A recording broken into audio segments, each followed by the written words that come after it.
You guys are back. See you all again. Let's start with attendance. Ryan, can you call the roll?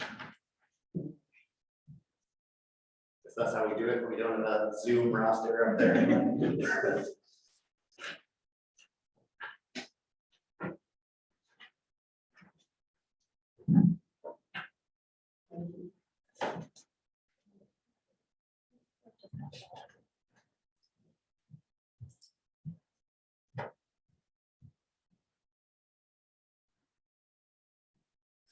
You look at the minutes, they have all the non-voting, voting staff.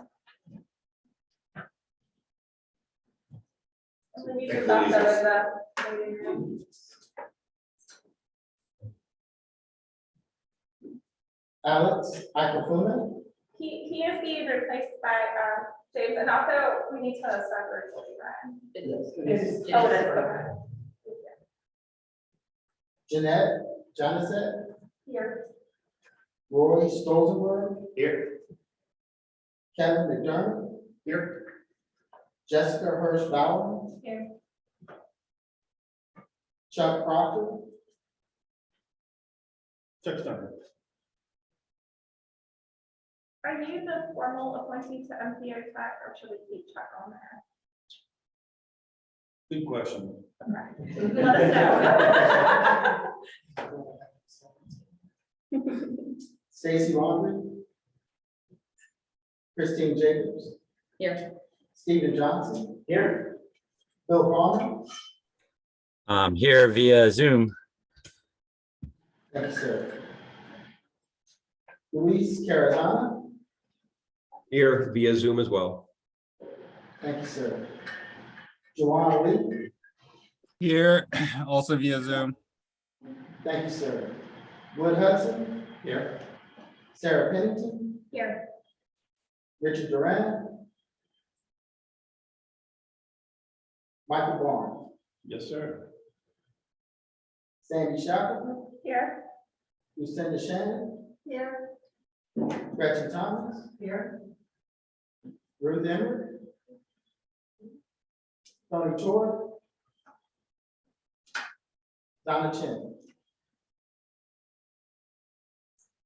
And I was just informed by Mr. Johnson that Ms.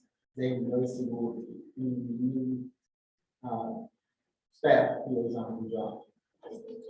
Well.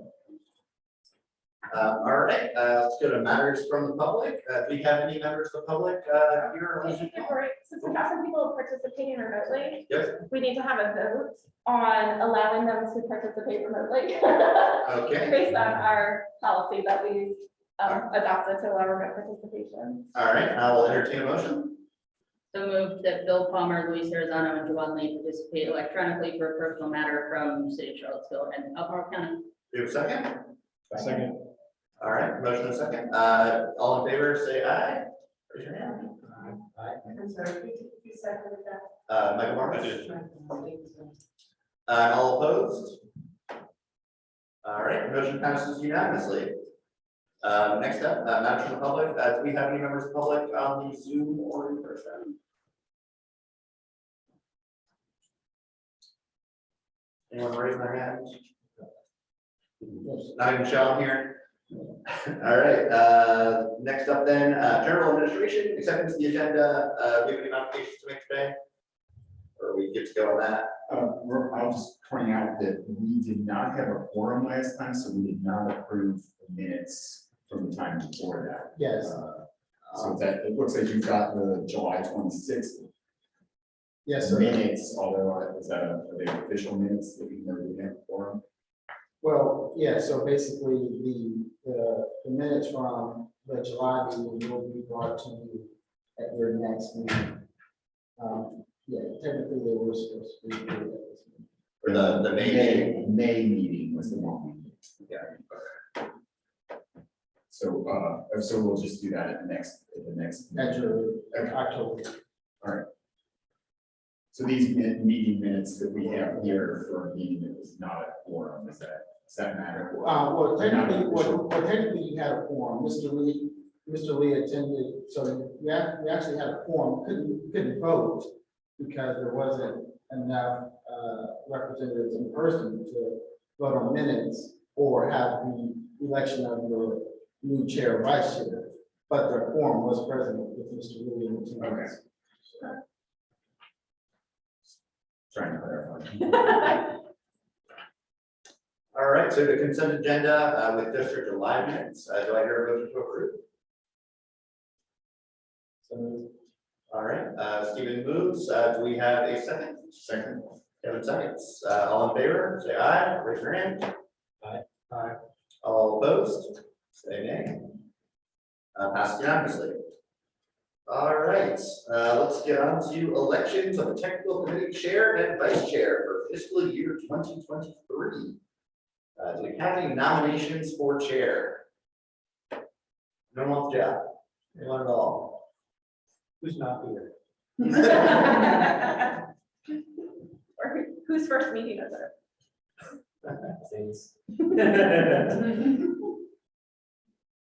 Any interests? You don't have Julian here to just point at me and make me do it, so I guess somebody else has to do that job. Yeah, I feel like it's gone back and forth between Rory and I for like, since I started, like 6 years ago. So is there anyone else that would be up for it? Yeah, it needs to be as one city, one county representative. I don't think it's in the bylaws, but that's traditionally what we've done, and if we follow what we do at the MPO, we also alternate back and forth between the city and the county. And Rory, have you been in it for 2 years now, or? I guess so, Chair yeah. for 2 years? Seems right. I was in person when I got pointed at by Julian, so maybe 3 years. Okay. yeah, so I think this would be your second, you're in your second year now. Based on what I read in the minutes. Okay. So then, what's the eligibility, like the maximum? No, No, there is not. Oh, God. Can't see that. All right, yeah, well, I'll set the nomination, someone.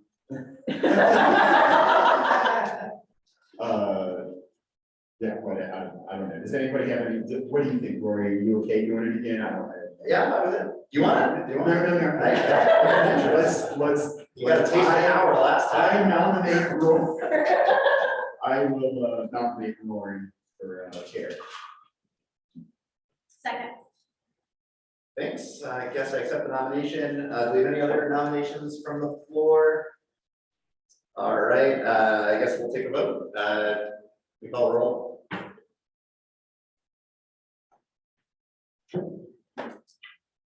Mr. Alex Iacofino, That's James now.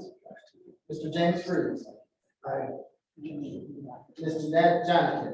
Keep trying. All right, so y'all need to check. Jonathan. Yeah, Jonathan. yes. Mr. Roy Stolzenberg, Abstain. Mr. Kevin McDermott, Aye. Ms. Jessica Hirsch-Bauer, Aye. Ms. Christine Jacobs, Here, I mean, yes. Sorry. Mr. Stephen Johnson. Aye. Mr. Bill Palmer, Aye. Mr. Luis Carazana, Aye. Mr. Juwan Lee, Aye. Mr. Wood Hudson, Aye. Ms. Sarah Pennington, Aye. Mr. Michael Barnes, Aye. All right, vote carries. I suppose I will serve as your loyal chair again. Do we have any nominations for vice chair? Perhaps a renomination. Or, look, can I ask Luis? Would you be interested in vice chair? Or if you're too busy, that's fine, but it's not very much commitment. It's on you. This is my first round in here. I would not feel comfortable doing that. Maybe the next time around. No worries, thought I'd check with you. I appreciate it. Keep the planning commission theme going, if that were the case, but I was just gonna check. Step out. I'll let somebody else make it up. Your nomination perhaps for Kevin. Kevin, are you interested / willing to stay vice I chair? am willing, yes. I'll move that we nominate Kevin, or just nominate, I guess he's not moving. I second. All right, we have a nomination for Kevin and a second. Do we have any other nominations from the floor? All right, hearing none, can you call the roll? Mr. James Freeze. Ms. Jeanette Johnson. Aye. Mr. Roy Stolzenberg. Aye. Mr. Kevin McDermott. Abstain. Ms. Jessica Hirsch Bauer. Yes. Ms. Christine Jacobs. Yes. Mr. Stephen Johnson. Aye. Mr. Bill Palmer. Aye. Ms. Louise Carazana. Aye. Mr. Jawan Lee. Aye. Mr. Wood Hudson. Aye. Ms. Sarah Pennington. Aye. Mr. Michael Barnes. Aye. All right, motion carries. Congratulations to our new old vice chair. We'll go to Sandy for the EPWP minutes. Yeah. Do you have the PowerPoint reference? Well, thank you both for being willing to serve again. So I just wanted to go through a couple of, these are pretty small revisions to the UPWP.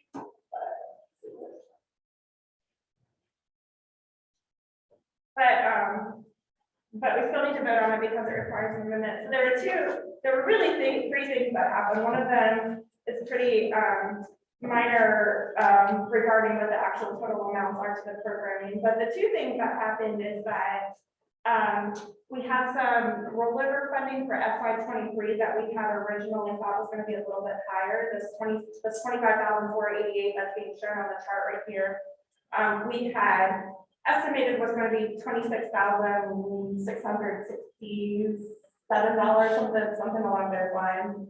And what ended up happening is that with the FTA portion of the funding, we're not actually rolling money over into a new contract from FY22 into FY23. We're actually continuing the existing contract. So we spent just a little bit more in FY22 that we were able to go ahead and bill to the FTA MPO funding.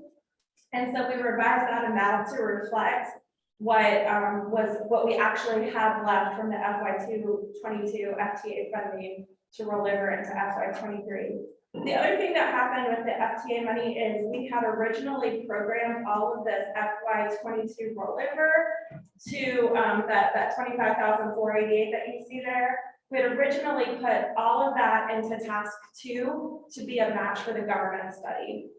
And basically, what can explain this, if you want better information than I can, but because of the way that we were granted funding for the government study, we did not have to pull that out separately in the FY22 contract. So we're able to basically program the MPO support towards the government study into our regular UPWP, and we don't have to show that allotment separately for the purposes of matching.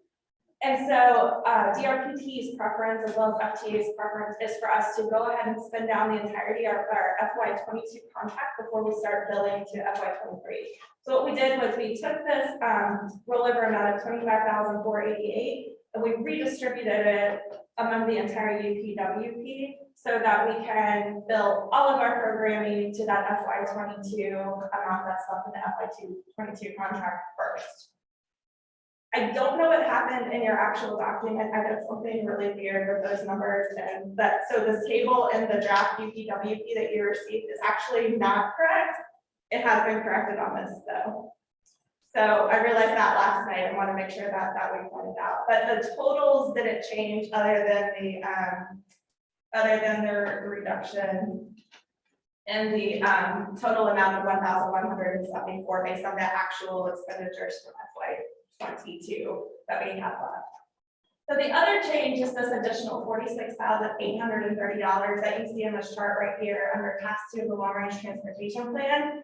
And what happened with that funding is that we received our cost allocations from VDOT for the purposes of planning our UPWP.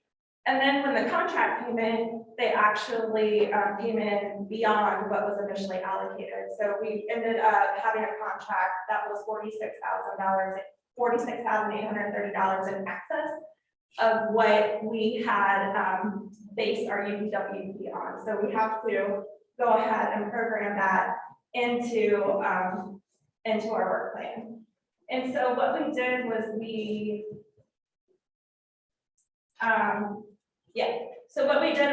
put that entirety of the $46,830 into the on-call services. I think there might be something a little bit off of those figures. Oh, no. We put it all into the on-call services, which is basically sort of our contingency fund for either programming that has not been identified yet or things that we just don't know what that programming is. So we can either use it for technical assistance for on-call for the TJPDC and the MPO to provide services, or we can use it for programming that has yet to be identified, in which case we may need to come back and do another revision.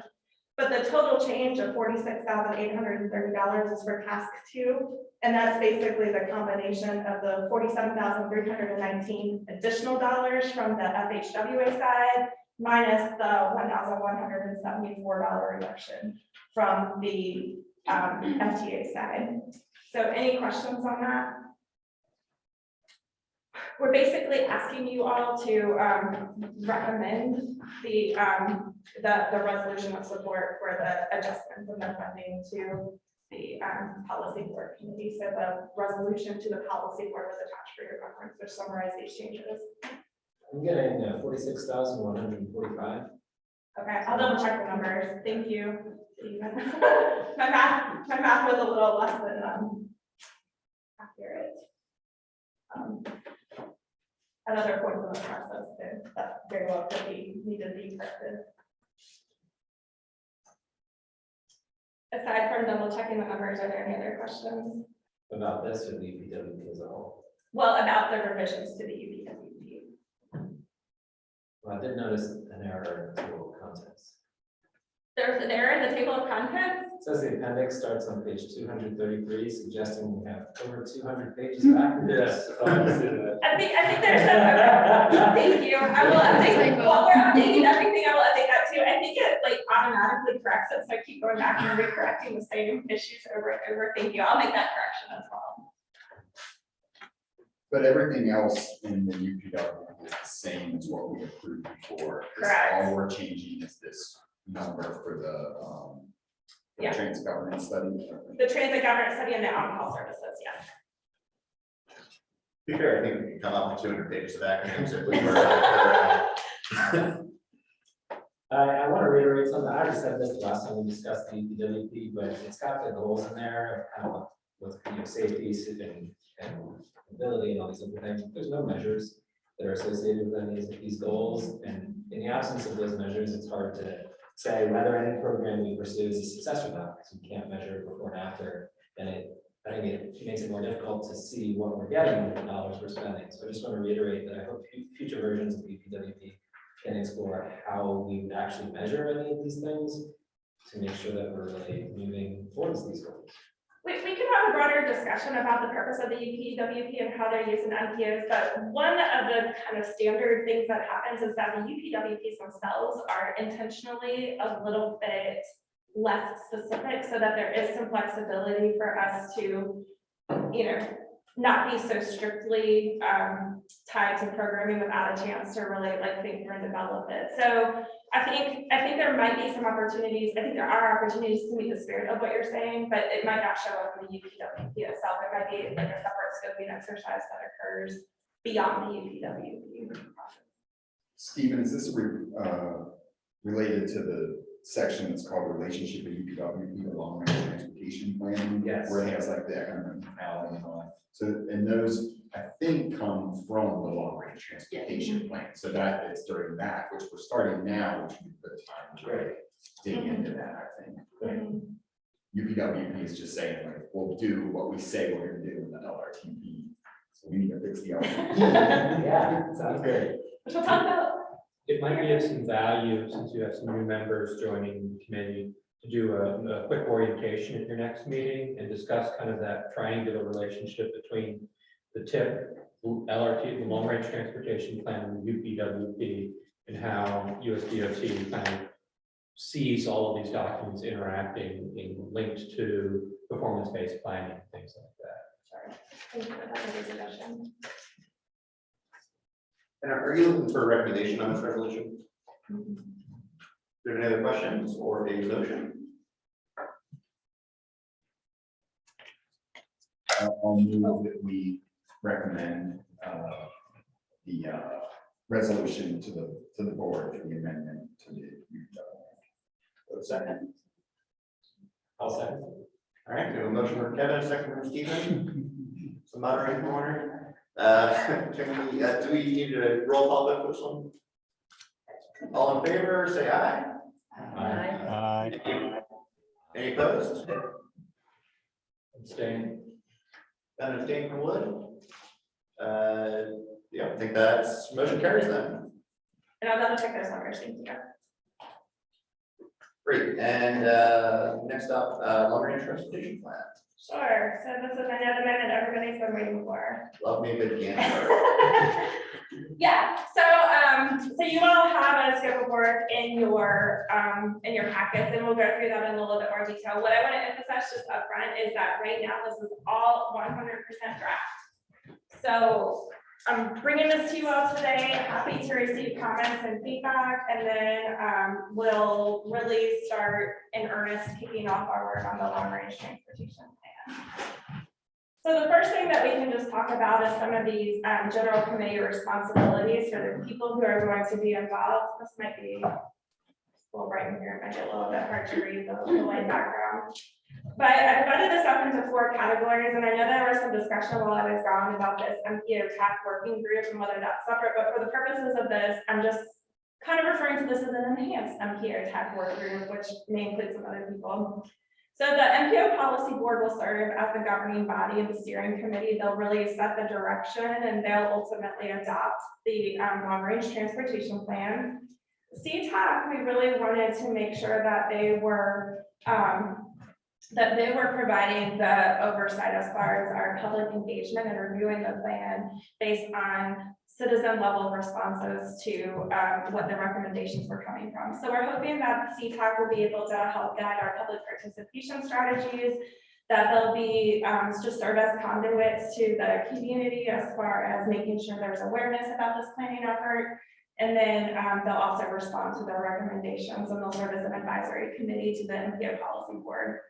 You all are going to serve as also as advisors to the policy board and really guiding the technical review of the plan, informing the feedback of the process and the content, also serving in your respective positions as coordinators with other planning efforts that are happening in the localities and the state and with other agencies to make sure that we're considering things beyond just the transportation planning, but also how this integrates with your comprehensive plans and housing plans and climate action goals and those kinds of things. And so to further bolster specifically that last item about the coordination, that's really where the MPO TAC work groups are going to come in. So they're going to be able to serve as subject matter experts on some of these elements and really help us think beyond just our transportation planning sort of mindsets to help us think about, well, this is a process we've gone through. These are the outcomes that are recommended. Are these achieving actual goals for the communities or the priorities that have been identified? Kind of serving as a way to ground truth, I guess, some of the recommendations that come out of it and help us to consider what the impacts of this are going to be. I'm also hopeful that this group will help guide us to be able to identify the best ways to conduct outreach and engagement in different communities that will be impacted. So those are the general committee responsibilities, and I'll just, hopefully I made this clear before, but if not, feel free to stop me at any point with questions. But just out of curiosity, you had mentioned there was a discussion the last time about what was the difference between the tech group and the tech working group. Yeah. Where are we at with that now? No, the MPO Tech work group, it's still gonna be MPO Tech, but we're going to invite other departmental and agency staff to be part of this as appropriate. But I mean, like, then the schedule wise, how does that work? It will probably be meeting just in the off months from MPO Tech. So MPO Tech will meet every other month, and this tech work group, which will largely be you all and might include some other people sometimes, will meet in those off, on those off months. Thanks. Yep. Any other questions? Okay. All right, so those of you who got their smart scale know I love a good roadmap, so I'm using a different roadmap this time to summarize our long-range transportation plan. So you'll probably be seeing this one a lot, and unless I get feedback that you don't think this one is a big presentation. So this should summarize the same items that are on the Gantt chart that I'll show you. And I'll go through these topics a little bit separately, but this is really divided up into 8 different components, which are largely going to sort of follow the outline of the plan chapters that will be created. So we'll start with the demographic and land use trends, getting updated information from the census, from the localities on land use. We'll do an evaluation of the existing system operations. So again, that's data gathering and collection, looking at the safety concerns, the operations. You know, maybe we'll look at some of the maintenance considerations and the system preservation things. So the things that have been identified as needing maintenance on the safe good repair list or something like that. And then we'll also be collecting all of the plans that are relevant to this to really create this planning context and background, so we know how this transportation plan is fitting in with all of the other state and local and agency efforts that are happening. So Ryan and I are going to start getting in touch with you all to make sure that we have all of those relevant plans, and we probably don't. So just let us know what we're missing and we'll start reviewing those. So after that, we'll go through defining our goals and objectives. So we'll start that conversation today. And then we'll start looking at, based on those goals and objectives, we'll start prioritizing the system needs. And then we'll prioritize the project. So we divided those up, and I'll talk a little bit more about why that happens. And then the last step before we finalize the plan will be to develop our implementation strategies. So we've identified where we have needs, we've identified what projects we think are going to be most effective to meet the high priority needs. And then we're going to figure out what are the best opportunities to implement those projects. And then the final step will be to finalize the priorities and adopt the plan. So in a little bit more detail, these first 3 tasks are what I would classify as largely information gathering tasks. So these are things that we're going to do, like pulling existing information, not necessarily something that we're going out to the public in order to inform. There will be room for public engagement, but this is really just evaluating where we are now and what do we already know based on the information that we have. One thing I do want to mention is that we can do a preliminary analysis of the updated demographic information, but the census data will not actually be available until 2023. So we'll probably have to go back in the summer of 2023 once that becomes available and reassess and see if that changes anything. Hopefully it won't be any significant changes, but we want to make sure that we have that on our radar. And then, like I said, we'll work with localities, VDOT, transit agencies, any other stakeholders to ensure that we have all the relevant information to consider.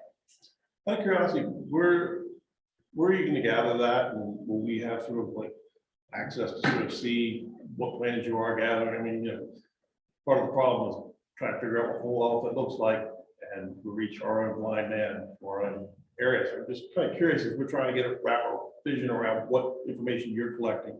Will we be able to see that? Is going to be someplace that will be accessible to folks in the committee? I don't know that we had necessarily planned to have that in a public like share folder, but we can certainly have it available to share, you know, some sort of matrix or you know, table of contents or something like that. We'll try to make sure that we keep that pretty organized so that we know what's happening. I mean, all of this is going to be a very transparent process. So Of course. yeah. I just meant like as you're doing it, sometimes I like to look through stuff Gotcha. on my own computer or not, and you know, digest it a little bit, so it'd be interesting to see the information that you're collecting. We could certainly set up a OneDrive or SharePoint or something like that, if that's helpful. I didn't know if you already had something.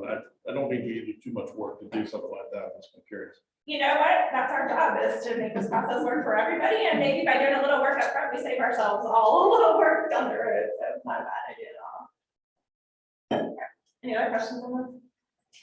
I'd like to say something about the review plan process. I think the most important reason to do that is to look at what the past plans recommended and see what was implemented and what wasn't. And for all the things that weren't implemented, why? Because if those impediments still exist, that's what we need to address. I think too often we start a new planning process and we're red-eyed and rosy-cheeked, and we think this time it's going to be different. This time we're going to get it right. But it's not the first plan we've done. So I want to make sure that we understand where have our stumbling blocks been in the past in terms of implementation, and are we addressing those? Sure, and one thing that I'll say to that is I think that's definitely within the realm of what we can discuss, and maybe that's part of what we talk about when we get further down into talk about implementation strategies specifically. The thing that I don't want to do though is just start and assuming that we have the same needs that had been identified previously. That was something that we talked about when we started this prioritization process with the growth and accessibility planning technical assistance grant. Is I think sometimes we get stuck in like we have this list of projects that have already been identified and we want to keep going through those projects. And you're right, they have been implemented for specific reasons. So I think one of the things we really want to make sure that we're doing as we're creating a process that we hope will be something that we can move forward and carry on, you know, like have this kind of be an ongoing process that we use, is that we're really thinking strategically about what are our most critical needs and matching projects to those critical needs. And maybe those are projects that have already been developed and identified. Maybe that means that we need to identify new projects, but you know, so I think that's a good point, Stephen. I just don't know that we're going to end up starting with a list of previous projects necessarily embedding from there. I think we want to start with identifying what the system needs are and then figuring out what projects have we already identified that can meet those needs. Yeah, I think the impediments is the important part to identify. Sure. And then we can see how do those impediments relate to the new needs. I think that's more important than what the old needs are. Yeah, that's a whole.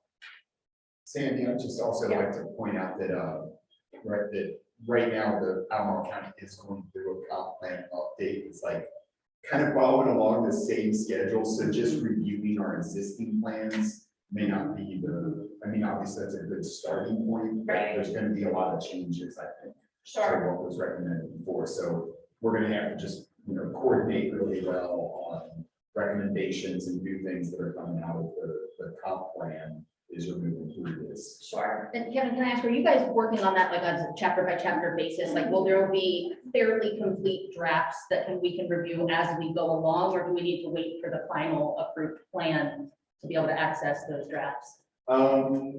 They're drafts, but they're not necessarily like a chapter by chapter thing. They're, I think, a little more thematic than that. Okay, I'm just trying to think of timeline, like if it's gonna be completed at the end, are we gonna be doing this review when it's available at the end, or is there some way to be thinking about that along the process? Well, there will be a way that we can think about Yeah. it.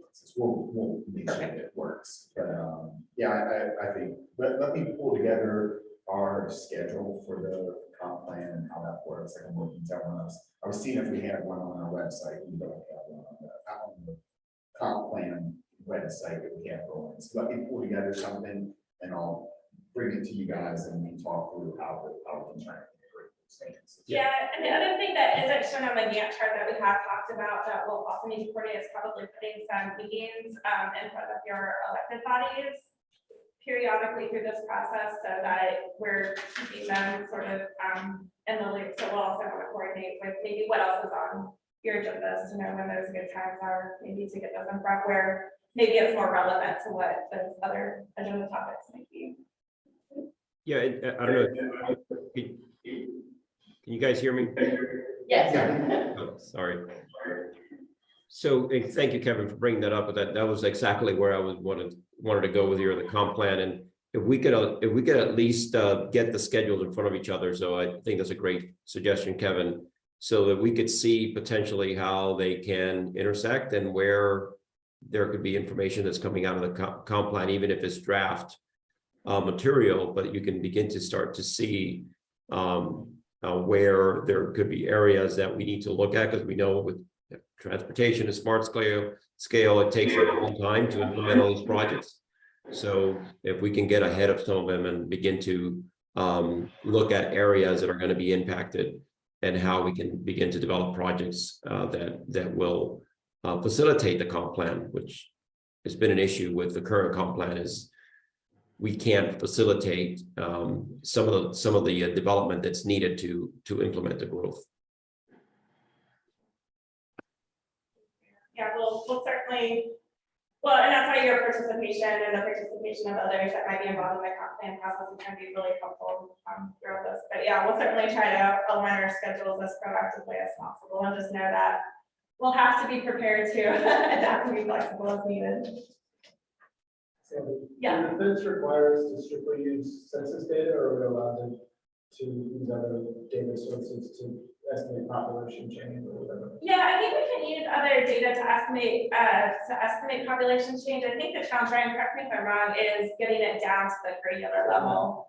I'm just raising the issue because we're going to use kind of touching base. There's definitely question marks around the accuracy of the census count for university students, given the fact that the pandemic started just before the census. Right. And so a lot of students potentially cleared out and then were undercounted, and now we're back. Sure. So there might be ways to get to that targeted piece of information, given the fact that the university fills here, right? Yeah. We may, I don't know what's gonna happen in terms of whether the city might pick this up with the census, and maybe it gets reflected in the 2022 direction, but Okay. it seems like we should, even before the 2023 direction comes out, we should be thinking about what those changes might look like for our own purposes, given how late in the process that 2023 direction is. Yeah, thank you for mentioning that. Yeah, and I know Weldon Cooper has like adjusted estimates for the 2020 census that could be useful. Yeah, again, I think we just need to know like what level that information occurs, because we have sort of a, I don't know, at what level do we have the 2020 census now? 2020 is at the Tract level, so it's really getting down to the block level that Right. we're hoping to be able to get that information. But And yeah, that's for what kind of information? like the demographic information specifically for like Title VI purposes. Gotcha. Yeah. How does the whole like differential privacy stuff start to impact that? Because like the block level results aren't gonna be real anymore, right? For demographics? They're all Yeah. fuzzed. I think, yeah, I mean, I think there are a number of questions like that are perfectly valid. I think for the purposes of us being able to plan based on some sort of level of information, then we kind of just accept that maybe that's the best that we can do for right now, but. Yeah, fair. Certainly everyone across the country is still in with that. Sure. Decided not to be accurate anymore. Sandy, Yeah. are you guys going through a travel demand model update process as part of this? We are, yeah, so actually as part of the transit vision plan, they did some calibrations to the model and did some updates to the model to better reflect the accuracy of transit operations specifically. So what they did, the only thing that they really did through that process was to calibrate the existing model, like with the existing present day conditions to what is actually happening with transit. So we have been in touch with those consultants to send it over to VDOT. And VDOT will be working to update the model. They also were able to update the population projections for 2045. So that was also really cool. Primary question here is with the demographic information kind of being delayed, are you going to have to revisit your TASs in 23? I don't know the answer to that. I hope not, but yeah. I think once we get to that point though, you know, hopefully at that point we'll have a pretty solid process so we can be pretty flexible to sort of rerun the programming if we need to based on that. Yeah, one more interesting piece of information, Kevin and I talked about it briefly a couple months back, is that the county, as part of their comprehensive plan, did growth projections, and they were looking at a lot of parcel-based information where they thought their growth might happen. I've only seen the presentation for board supervisors, but I thought that was an interesting data set potentially that their consultant developed for them. Michelle Frankenstein, what's her name? The Rachel, welcome. Rachel, maybe an interesting person for you guys to talk to about that. Because she's got this, I thought it was an interesting presentation to the board where they were really talking about growth projections in the development area. But that will be an opportunity where we'll work with the county and the city to see what data they might have available beyond maybe what is accessible to us. But yeah, thank you for mentioning that. Any other comments? When we want projections in terms of fiscal things, the expected amount of funding over the lifetime of the plan, when does that occur in your process? Yeah, that will occur under the implementation strategy. So, So was that about a year out? let's see. If we look at this, just so y'all know, I'm very committed to this process, and you know that because I made a Gantt chart, which I usually try to avoid. I happen to love Gantt charts, and Sandy and I see it exactly the opposite. Just like, what? Yeah, so we are developing the constraint budget basically starting next May. Is when I have that scheduled. And on that same kind of a follow-up question is, given that this is, a plan that's being developed well within the existence of the smart scale methodology, making sure that the plan really speaks to that, because I think that was definitely something that was a struggle last time. And how that impacts the way funding flows to a region, because you have this duality now in Virginia where smart scale is the law, not the law of the land, but that's how the vast majority of transportation funding is distributed to projects that are of like an MPO concern. But we still have the federal requirements that say you have to develop a constrained plan. And those two might not be mutually exclusive to each other anymore. So I would take a look at some of the recently completed LRPPs, see if anybody's done an exceptionally good job at that. My guess is it's something that everybody is struggling with in the Commonwealth. Yeah, and if you recall, one of the things that we were doing was procuring a consultant to help advise us, and that's specifically one of the tasks that we wanted some guidance on, was how to do that well. And not just looking at smart scale, but looking at implementation strategies in general. So, knowing, kind of what to expect from smart scale funding is certainly helpful. We have better information from the state as well as to have more information this time doing it, but also looking at what other funding sources or even beyond funding sources might be available. And I think that is a good lesson, is keeping things flexible in this day and age, not really setting hard, fast lines. Because when we have things like bill come up and huge bumps in additional discretionary grant program funding and things like that, being able to have that flexibility baked into your LRP, so you don't have to go, break it open and really tear it apart in order to put in an application for safer streets and roads or something like that. Sure. Yeah. Any other comments bringing back? Thank you, Val. All right. So our next step is that we will define the goals and objectives. So one of the things that we talked about specifically as we were starting this process with the OIB is, do we want to basically assume that we are going to use the same goals from 2045 into this long-range transportation plan? And I think we want to use this as a baseline. My recommendation, and we'll go through this a little bit more, is that we probably do some minor recategorization of the goals just to reflect some of the more recent local and emerging priorities. But the idea will be that we will develop sort of the overarching goal categories, and then the public engagement will inform how important those goals are in weight compared to each other. So we'll talk about goals a little bit later, but any questions about that from a general perspective? So this is where we've been working. Oh yeah. Do you see measures as being more connected to goals and objectives, or those come in more of the implementation phase? So that's a good lead-in question, Stephen.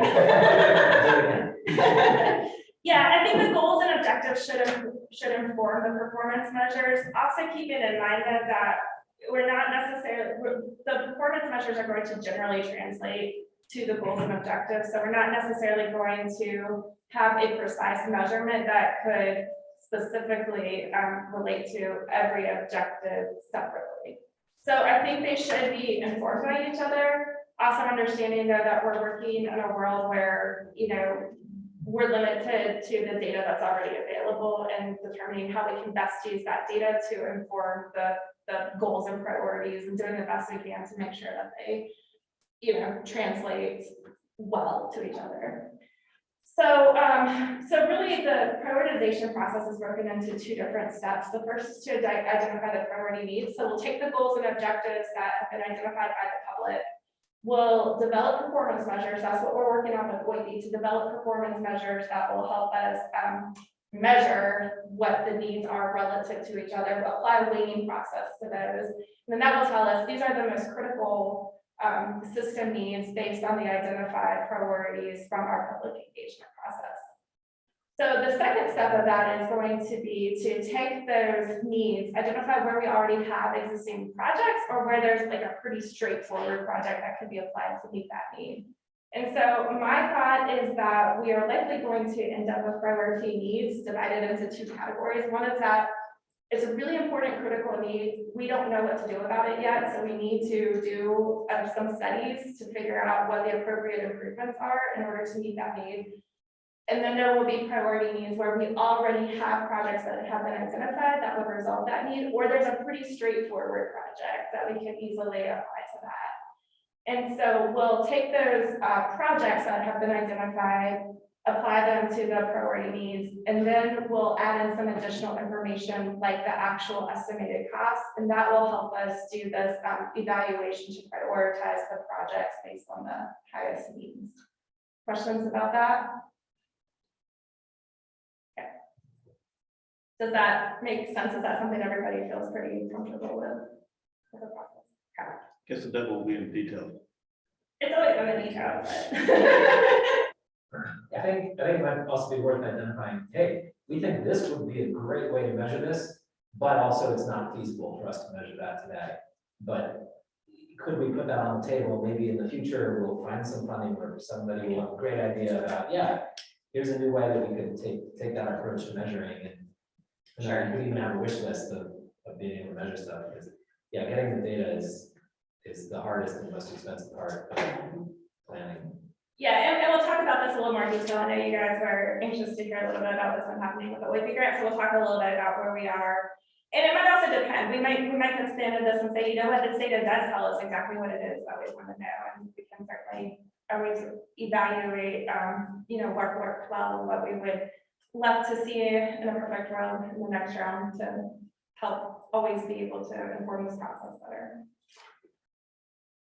All right, so then the last steps are really about developing the implementation strategy. So as I mentioned, and as you were discussing, we want to look at both like additional federal grant sources, what's additional, but there also might also be some things that we could do to coordinate with land use planning, you know, the private sector, those kinds of things. MPOs are trying to be really innovative about coordinating with their local jurisdictions on some of these things. So it's not that we have to do that. I think it's just a discussion that we'll want to have on like what are our opportunities, and try to make sure that we're not putting ourselves into a box unnecessarily from the get-go, and thinking more broadly about the implementation strategies that could be used even if we don't end up wanting to use them.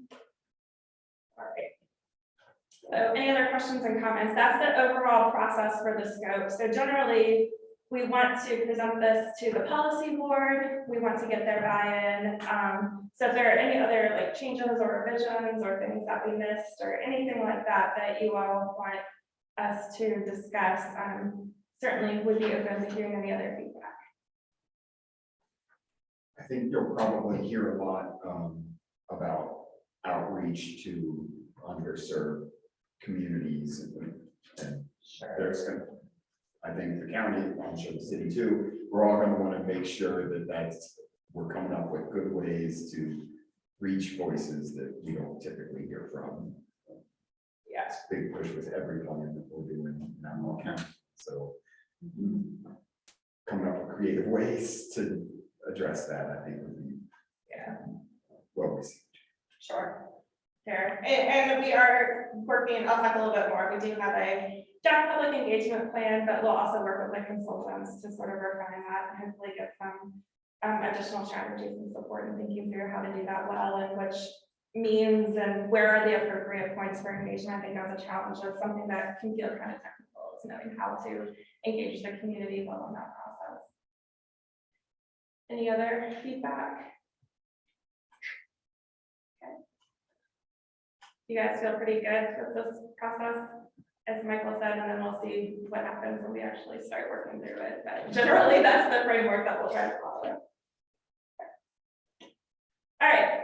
So we're just gonna have a general conversation about goals right now. These are not necessarily, you know, I haven't got to a point where we've started drafting the language around these goals, but we have to start kind of talking about general things that we want to be able to measure and evaluate as part of this process. So the column on the far left is the 2045 plan goals. And then we did a little bit of a benchmarking exercise as part of the OIG grant. And then I added in Lynchburg and St. Augusta, Waynesboro as well, just because they're smaller MPOs to consider it. So you can see that for the large part, there's a lot of similarity. It's just a matter of mostly how these things are grouped together. So we had grouped together the accessibility and mobility, and then like Richmond had put equity and accessibility together. So there are reasons to do it one way or the other. Safety was pretty standard. Economic development and land use, people did that differently.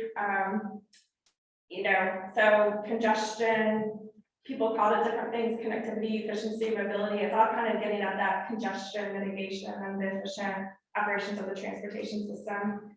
We had also combined environment and community. So community was kind of what we were referring to as equity. And then the one that was a little bit different for us compared to the others was this last line, which was the operations and maintenance. And I've had some conversations with Michael and Chuck about the operations and maintenance. And we may want to have a discussion on whether we want to leave this as a standalone goal or not, just because the funding for the ongoing maintenance of the transportation system is kind of separate from the applications that we would be submitting for project construction, and it's determined by the state. The state prioritizes it based on them meeting their performance of measures for bridge and pavement conditions and those kinds of things. So we can talk about how we want to manage it, but for purposes, at least for public engagement, things like that, I don't think that this is going to be a really substantively informative category, because it's not one that we have a significant opportunity to impact. So, Well, I think in the past, it was largely driven by bridge replacement, more so than true operations and maintenance. Sure. So that and like signal operation and connectivity and things like that. And it can be incorporated in the other roles. Right. But we didn't want to lose sight. Right. It's kind of like a holdover before we did the smart scale process. Right. That's the way it had to be done. So yeah. So we'll talk about that in the next slide a little bit too. So anyway, we just started off with doing this benchmarking exercise. So I mentioned I thought it might be helpful to recategorize some of these goals into the categories. And so this is what we're kind of recommending, is that safety needs to be, and this will start giving you an idea of the kinds of objectives that would be considered under each of these categories.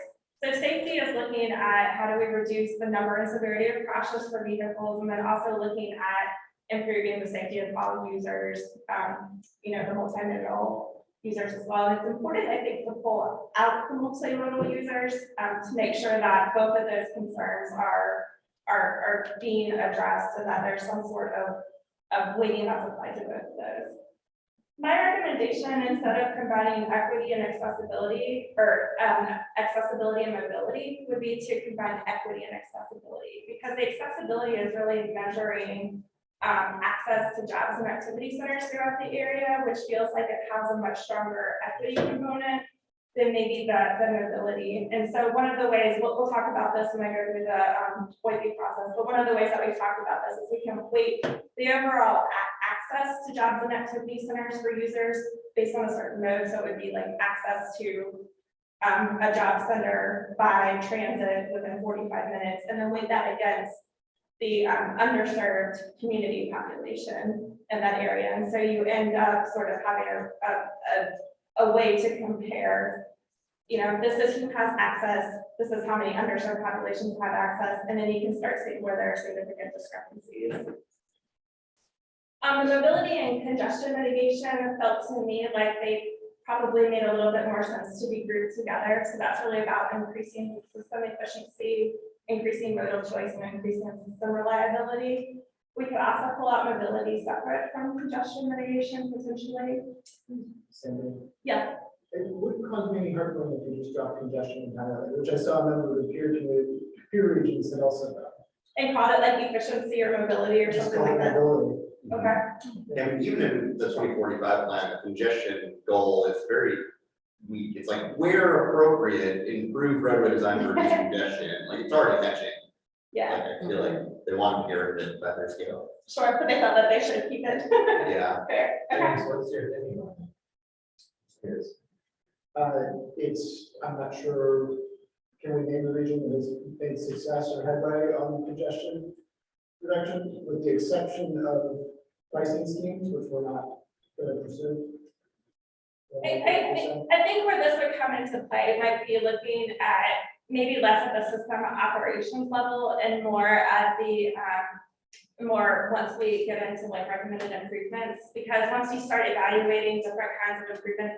So when you go through a smart scale process or you apply for funding, one of the things that they do is you have to go through an evaluation of alternative improvements. And so you start with the lower cost and see what that would do to fix whatever the issue is that you're trying to apply for funding for to fix. And then you go to the next solution, next solution, next solution. So you have to do this evaluation process.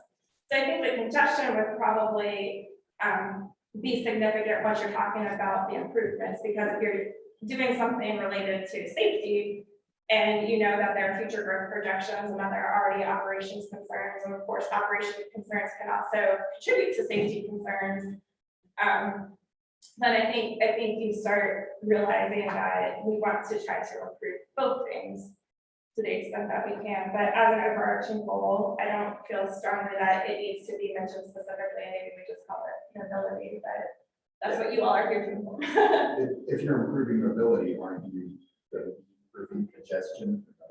I mean, not necessarily, right? Like, in my view, congestion, depending, you know, in certain situations can work against, or like, yeah, improving congestion can work against overall efficiency, right? Like, if you're talking about something like a dedicated bus lane on 29, to borrow from the unconstrained vision on the transportation vision, you know, that would potentially increase congestion for cars, but improve the efficiency of the system in that more people are moving along it quickly in a bus. Or similar for like adding, you know, protected bike lane on JPA, right? You can imagine how that would probably be bad for congestion measures for you know, level of service, but would or could improve the efficiency of the system overall. So to me, efficiency, I think, makes sense to focus on, or mobility, I think. Mobility, efficiency. Fine, but generic. There are some Rust Belt cities that have solved congestion, but. Yeah. By displacing their populations to other places. Okay, any other comments on that one? That's the whole feedback. Economic development and land use. I think it makes sense to keep these together here just because the a lot of the measures that are used for economic development in the state plan and in other planning efforts, like the economic development ready sites and things like that, or freight travel, those kinds of things don't really seem to apply as closely to Charlottesville and the Albemarle area. What we're hearing is that the freight traffic tends to be more through traffic than locally identified traffic. So I think it makes sense to keep these groups together, and then we can use something like the existing zoning and the future land use to help us plan for that. And then the environment, if you remember originally in our 2045 plan, the environment and community were lumped together as one goal, but because both localities have identified environmental considerations, and because this is a priority planning issue that has been identified from the Federal Highway Administration, I think it makes sense to pull this out as its own category. And so some of the things that we could use to guide measurements about that is promoting sustainable transportation improvements, reducing emissions. And then one of the smart scale measures that makes sense is to avoid encroachment on historic and culturally sensitive features. And then we can talk about the system preservation. What we had talked about is probably bigger in effect. Maybe we don't evaluate system preservation directly, but maybe we want to make sure that as we are identifying these needs, we consider the system preservation needs. So if we know if something has already been identified as a maintenance need specifically for a bridge, maybe that's something that we want to boost that for a little bit, because if we know that there's already a maintenance need, we want to do something different with it, that might be something that we want to prioritize a little bit higher than something that is in good condition and could go a little bit longer. We talked a little bit, Michael, you're welcome to share anything in addition if you want to. We talked a little bit about VDOT, about what the opportunities might be to coordinate with like the state of good repair and the maintenance schedules of the state. And really, there aren't a lot of great opportunities that we can really incorporate into the long range transportation plan, just because the funding is different and the timelines are different and things like that. But again, I think as far as wanting to maintain the system preservation and knowing if there's anything beyond what the existing condition is that we want to maintain, knowing that there is some sort of maintenance need that could help us want to prioritize that project a little bit further. Any questions or additional feedback on these goals? What about the environment? Is there any way to look at impacts on natural resources as well? I mean, apart from the conditions of climate change. There's we could add that to the like encroachment. Is that what you're talking about? Like, That's what I'm wondering. I mean, I don't, I'd like to try and avoid making recommendations that widen roads and, impact streams as well as. There's also a lot of discussion around resiliency of infrastructure these days, and there might be a way to link some of that to resiliency of infrastructure systems.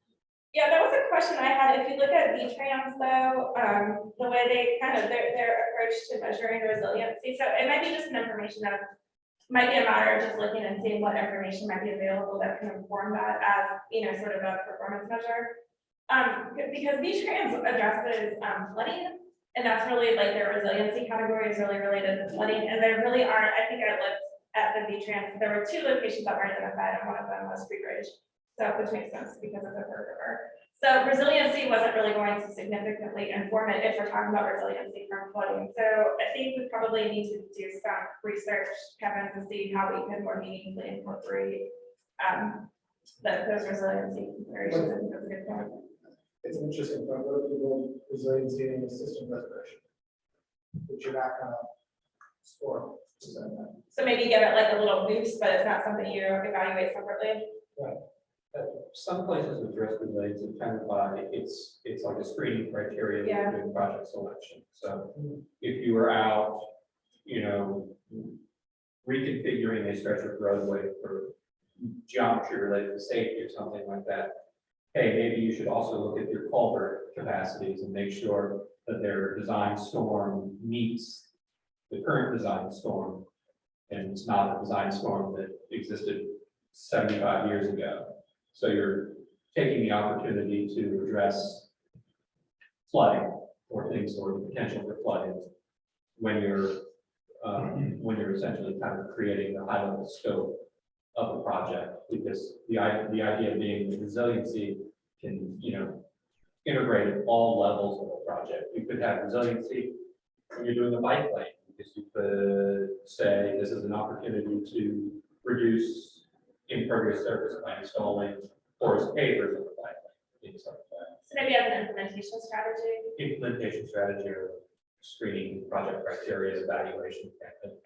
I agree with all of that. When I'm looking at this, there's 2 ways, for example, there's 2 ways a bridge can fail, right? It gets old, or the water gets too high, right? And the same thing in pavement is in the system preservation category. A roadway can get undercut over time. And on the other one, actually, we are talking about, and it may not be an issue for us, but extreme heat is leading to issues in some places where it's present pavement. And maybe that, I don't know, projected temperatures look like. Yeah, I know they have a study, but. Exactly. I like how you put system preservation down there as kind of a goal space, but not something that's. Yeah, thank you. It's not a driving issue, and I like the idea of incorporating into other projects, but it seems appropriate to identify it as a goal. Sure. It's just treated differently. Okay. All right, well, we'll look at, see how that makes sense, whether it's like a goal under environment or whether we put it kind of in a category with system preservation, just how to, but yeah, that's a good feedback. Any other feedback? On your emissions, Yeah, look at the 2040 plan. I believe they went through a process in the 2040 plan to do mobile emissions modeling. okay, It might not be what you want to do this round. okay, There might be something more focused on like regional or jurisdictional level, kind of just bigger numbers versus doing a project level analysis. sure, yeah, and we'll talk about this, probably this will be an ongoing conversation, but one of the things we've been talking about with Boise is that this might be something that isn't like a quantifiable, like scored, like, or evaluated process. It might be that there's like our ranking that's assigned, like, yeah, something like that. But we do want to be understanding that it's both a federally identified priority and a legally identified priority. I think it's really important that we are able to consider it in our project evaluation. I just want to second the comment for the environment of avoiding encroachment on environmental sensitive features or some development zones. That might already be part of the smart scale evaluation. I feel pretty confident that might have been my error in taking this. Any other feedback? Thanks. All right. So the needs and project prioritization process. So this is, I know you guys had some questions about this at the last meeting, and I don't know if I'm going to be able to answer all of them, but I hope I can answer a lot of them today. So the process that we're working for with the Office of Intermittent Planning and Investment is developing the performance measures to create this prioritization process.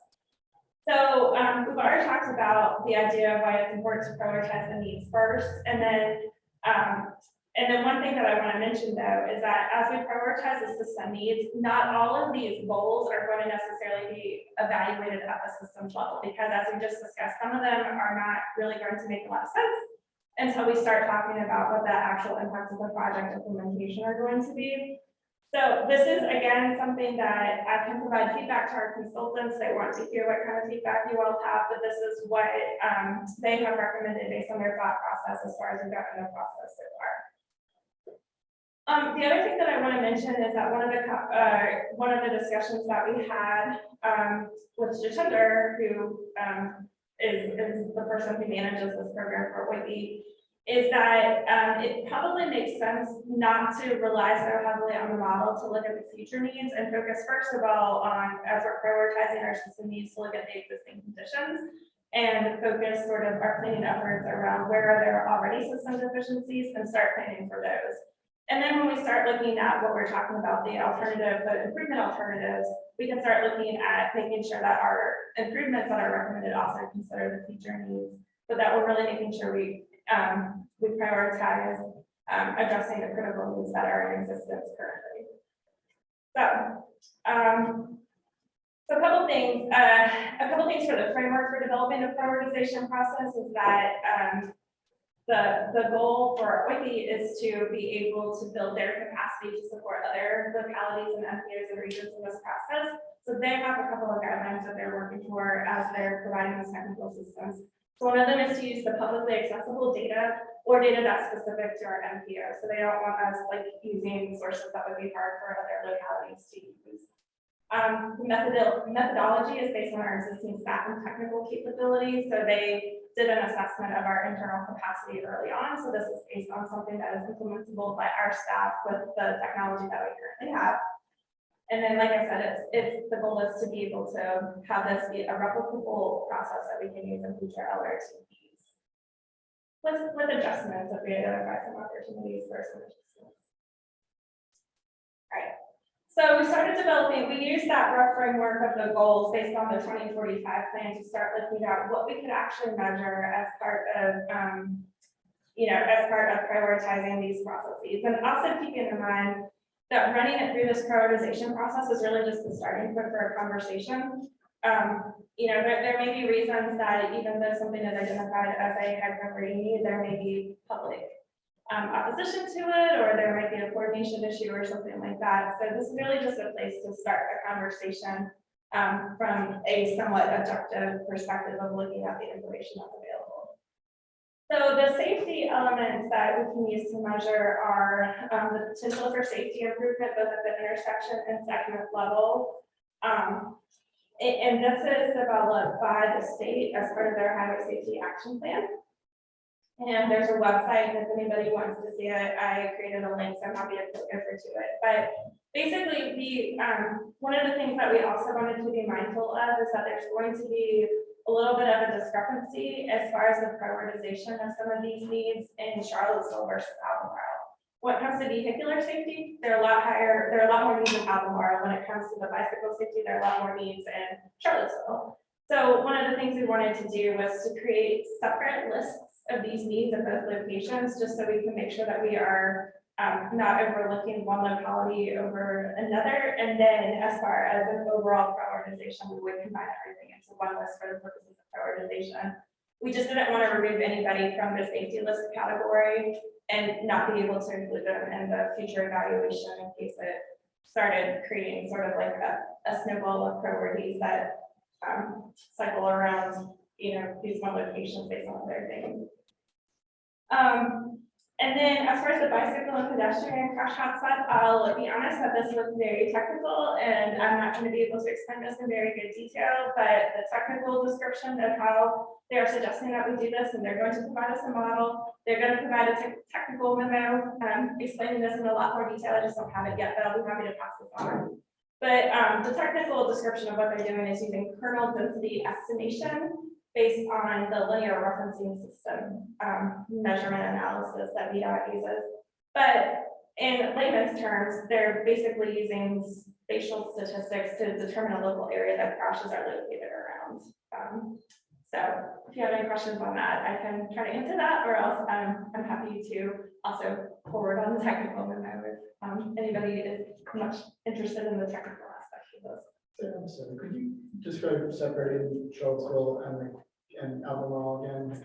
Yeah, so if we look at the PSI, the potential for safety improvement intersections, what you'll see is that if you just prioritize the top 10 list in the region as a whole, like 8 or 9 of those 10 are going to be in Albemarle.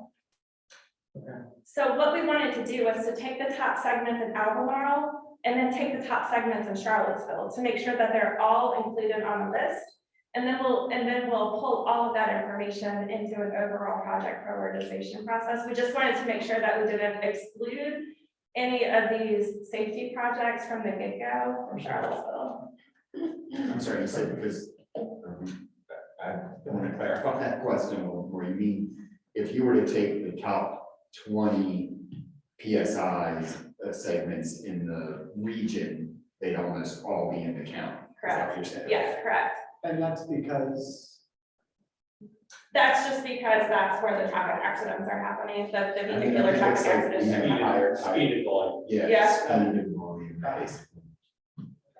Higher speed roadways, since crashes tend to be more significant, make it a higher PSA high score. So I'm a little surprised that that's not still true for bike ped, given that, I mean, there's obviously more volume in the city, but. Only property damage only. Ah, Damages, not, injuries the whole Gotcha. bit. And I wanted, So when you my put out a suggestion, pedestrian section, like because that. I wanted to ensure that our public could also see, these are the biggest crashes, the most, in both localities. This is why we're picking Albemarle. We all live and work together. But this is why there aren't any locations in Charlottesville. But maybe eventually there will be. Wait, did you just throw over that crash in Charlottesville? I just wanted to We'll make just sure fix before them we all go now. on. We just hope that all the improvements, that- all the improvements come on board so that the things that we have to improve are less severe, right? And when you deal with crashes, always remember a crash is an anomalous event based on the data, because the data, somebody passes through that intersection 10,000 times before you ever crash, so the crash itself is the anomaly. So when you're dealing with crashes, and then when you go to the bike path crashes, they are the anomaly of the anomaly. So you have to always kind of remember to refocus the data and look at crash and realize, okay, even though it's a high crash intersection, it's high compared to what? Like set your benchmark. That's helpful context. I'm a little concerned about this focus on bicycle and pedestrian crashes because I think for most people, for the average person, walking and cycling are perceived to be not safe. And so they don't do it. And so our mode share is incredibly low. Like Wood is saying, it's an anomaly.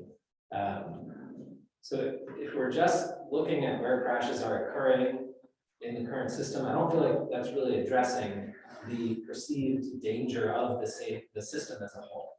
Is there some way that we're measuring people's perceptions of safety towards those modes systematically, and how are we identifying needs and prioritizing those to address that? How can we get to a bicycling and pedestrian system in Charlottesville and Elmore that people actually will use because they think it's safe? I don't know, I think we're just looking at the crashes that are occurring, that doesn't really get at that. Well, we're only looking at safety right now too, and we're looking at the operation, so we're prioritizing needs. I think what you might be talking about, Stephen, is kind of a longer term project that I see, and I've had conversations with various people. I think, Michael, we've had conversations about this too. I think there's work outside of the LRTP that we need to do related specifically to bicycle and pedestrian safety, connectivity in general. I don't know that we're going to be able to do this into the LRTP process itself, but I think there's an opportunity for us to identify in the LRTP where we need to do some of that additional like studies and plans and considerations and things like that. But really what we're trying to do right here is to look at where do we already know that there are existing conditions that make things unsafe? And then we want to look at how do we proactively plan to prevent accidents, and actually that's part of what the Safe Streets and Roads for All Grant would also help us do. So I think we're addressing that in different ways. It's just not necessarily all going to be able to occur as part of this LRTP process, but it could inform future LRTPs once we have that information and better data and can build some capacity to speak to that.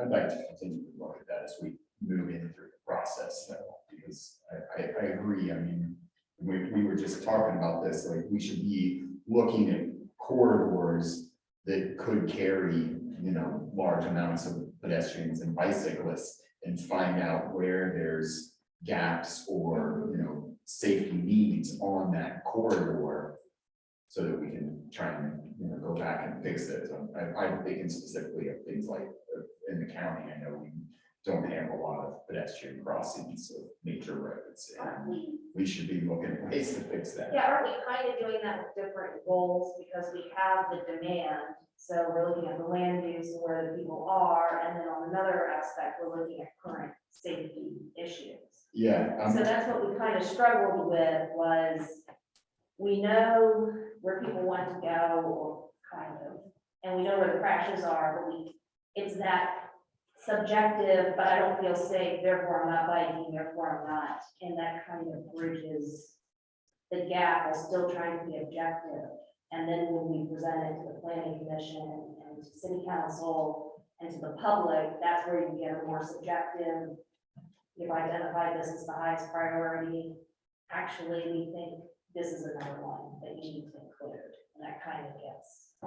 This will also be important through the public engagement as well. Go ahead, Rebecca, sorry. So I think that's a really great point, and I think they're both great points, right? Like from that, like from you know, a Bayesian perspective, right? You can look at base rate of travel, and people are completely avoiding these places, they're not crashing. And so the question becomes like, what is the data-based way to say this is what's happening here, right? And I guess that like the idea of like that latent demand and like desire to travel between places based on land use patterns is a way, and maybe the only way. Like, are there other data things that we could use to kind of tease that out? I think we're trying to build our capacity to do that. So that's why I really want to like not overcommit to being able to do this as part of this plan, but say that we as an organization, as an MPO, and I know as localities have identified that is an information need and that is a planning need and build up to that. If we're able to incorporate it and we can, I don't know that we have a comprehensive way to do that right now though. Do you guys have ideas of like data sources you could look at to see like, oh, people would travel here, but they're not? Other than self-reporting through a survey, which is not necessarily comprehensive, representative, and or. Not ideal. Radio call rate.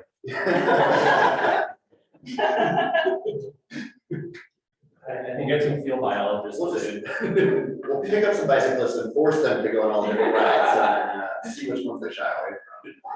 Some of these groups that work kind of did that, for public involvement or identifying problem intersections or corridors. The problem is we have 100 sidewalks we need to do and 100 bikes, bike paths. So Yeah. how do you prioritize? So that's why we're working with you to try and figure out an objective way, looking at all these needs, and then presenting it to the boards and public. We'll come back to that fiscal constraint. And then I just imagine that as we move through this process and we start to put all of these different performance measures or goals together, that things will come out of that. And I can't figure out exactly how to get together right now. If you consider something like accessibility along with your land use factor together, maybe there's something that we'll start to see a pattern that will evolve. So, and that's why I'm saying, like, just let's not take it off the table. Let's not assume that we need another study. Let's see if there's something that comes out of this piece that we can figure out. Sure. But I do think that there will be also pipeline opportunities that will be identified too. That's where we identify we need more information and we have the ability. We just need to have a more focused effort on that accessibility. Any other questions or comments? I can also take this back to the way consultants.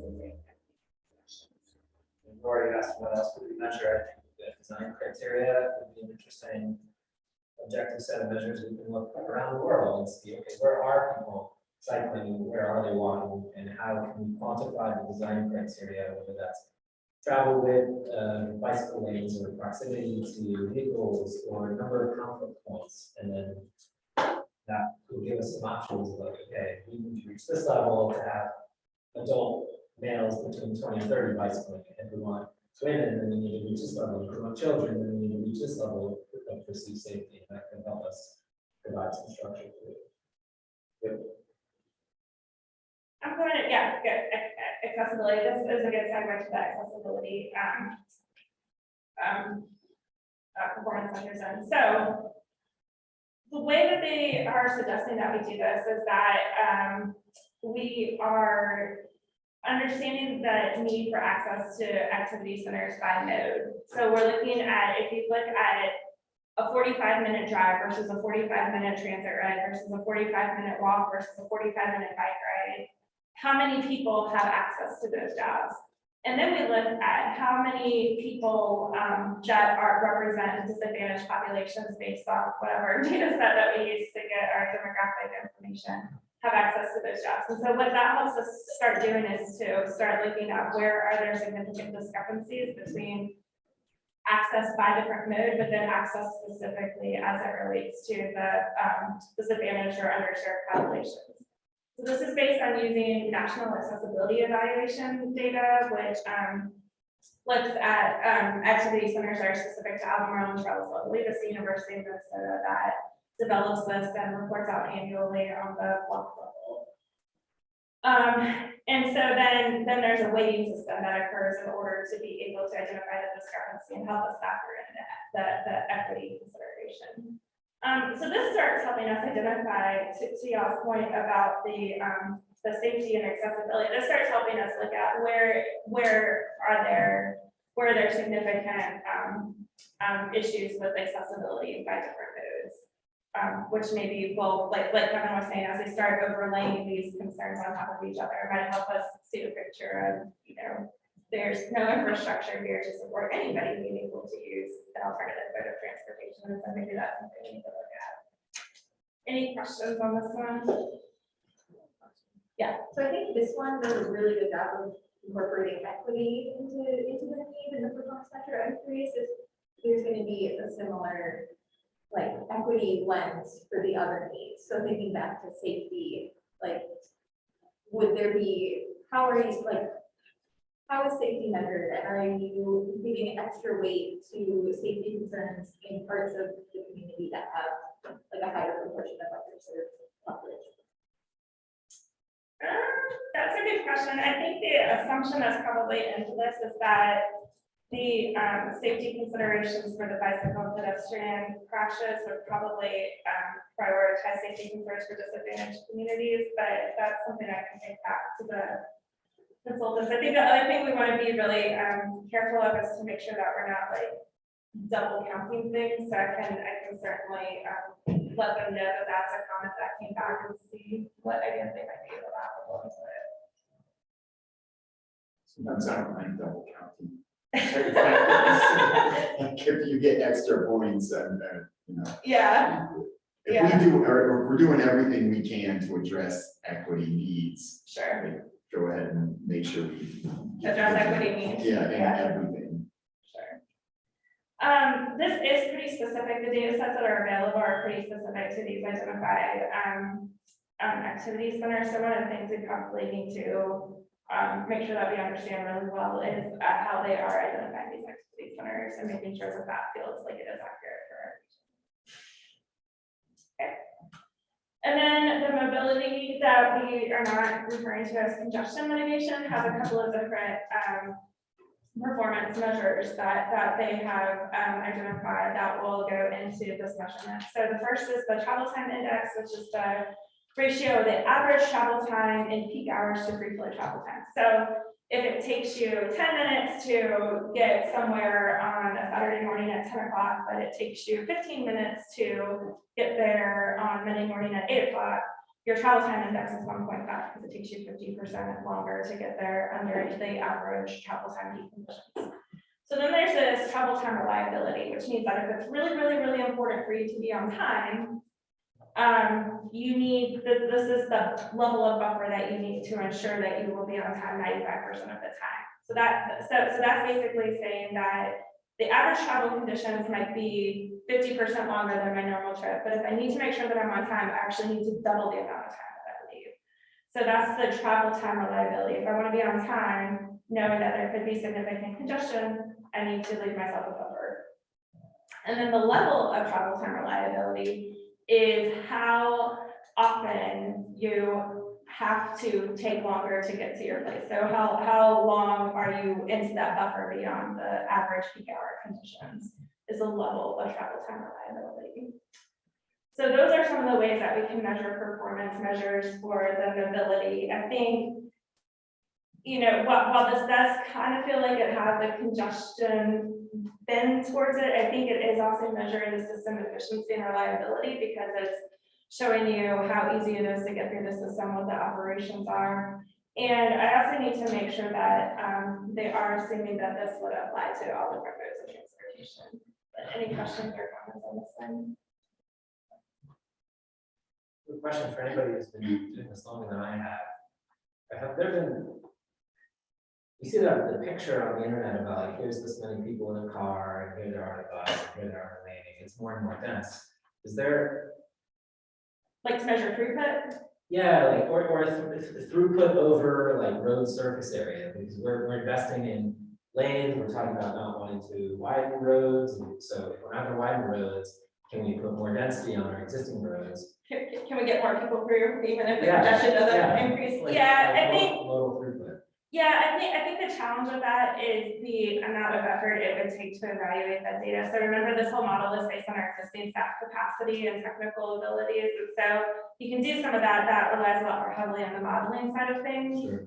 So I think that's one of the, like in an ideal world, I agree with you. And there are other organizations that do that. There are other organizations that have much more technical people on staff that are doing that we don't have. So that's one of those things that we just have to balance, that we might not be able to get the exact level of information we would prefer to see out of this. But we could also certainly have some sort of adjustment for improving, efficiency for like transit. For example, that's weighted a little bit differently than the other. Yeah, go ahead. I was just gonna say, my initial reaction was that this was very like congestion and car focused. You said they were gonna look at whether they can also use these tools to measure on the roads. I don't imagine that they can, just because I've never seen data on congestion for other roads. But the other thing that came to mind, and this I'm just gonna comment, this is about prioritizing needs. It's not about what the solution necessarily is gonna be on the other side. Correct. And if we have if we can move it through, a solution might be to allow for more, to actually devote more road space to denser forms of transportation, rather than what is the reflex action that we take, which is to widen the road, right? Now, there's a lot more, I'll call it community engagement that would need to happen to get to that solution, but Sure. Increasingly that notion is out there, so Sure. maybe it's possible. Yeah, and that is a good point, just to remember where we are in this process. We're looking at the system needs. So these are things that we can measure in the existing system, and then our solutions can more comprehensively address some of like our goals for what the vision of our transportation system will look like. So one thing that they are recommending that I wanted to also run by you all is that they felt that these were the performance measures that made the most sense for the system evaluation as a whole. So what's not included as far as looking at the existing needs is the economic development and land use coordination, and then the environmental considerations, because basically the thought process was that those are going to be really much more locally specific to recommended improvements. But I was interested in hearing y'all's feedback on whether or not those should also factor into the needs prioritization, or whether or not that was something that could be more substantively reviewed in the project prioritization process, which we have not started really getting into with them yet. And when we think about economic development and land use here, are we thinking about like anticipated or desired like changes in like densification land use or new economic development projects in an area?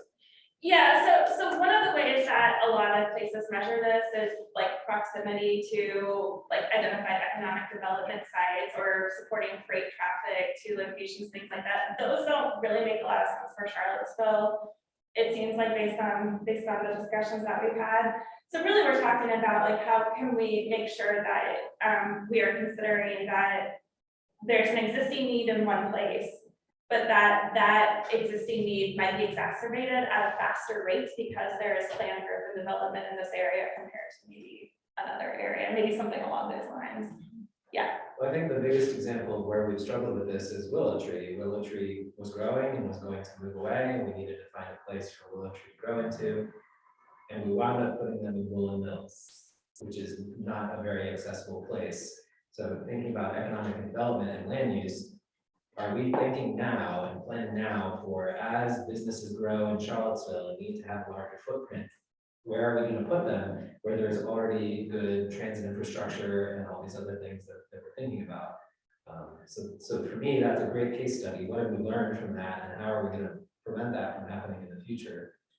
So that's interesting. Like, I feel like the causality there is like the opposite of what we can affect here, right? Like, I mean, we could go tell the Albemarle EDA to, not put people in abandoned factories and industrial areas. But like, to me, it seems that the fact that they did that and they moved there means that because we now have this economic development land use stuff going on, now we have all these new needs on Broadway that are gonna need transportation improvements, or people are gonna be drunkenly stumbling out of a cipher and being hit by a truck, right? Yeah, I mean, working at a transit operator, I would much rather that we figure out the transit and the transportation first, rather than, okay, we put this in Woolen Mills, how are we gonna get a bus down there? I mean, that's fair. Yeah, so from an operations perspective, way more difficult to have successful transit outcomes if we're doing the transportation in a reactionary kind of way. So your thought, Stephen, if I'm understanding this correctly, is basically, do you think that the economic development and land use should be part of the needs prioritization and not wait to be considered as part of the project prioritization? Is that what I'm understanding? Right. So Willow Tree is a symptom or an example of our need that we want companies to grow. We want them to be able to relocate to certain types of land use that have access to transportation infrastructure. How are we planning for that? What is that need? What is the size of that need? How much land use do we need to accommodate those kinds of companies? How quickly are they growing? Those kinds of questions. Any other thoughts or comments? This is Juwan. So Steve and I have been saying this over and over again at pretty much every meeting, but yeah, it's exactly, the problem is not getting a bus there, but where to put a bus stop. But in Willem Mill's case, the issue was also how do you get a bus there? So many times people move to locations and expect a bus to show up, and a lot of times we can't do that. And so that does need to be considered on the front end, such as, you know, the new development Kevin's put up over the new stopover on Rio. You know, those were considered prior to building, and it worked out great. But then a lot of times, a lot of agencies or people move to a location and expect a stop or a bus to come out there, and it just doesn't work.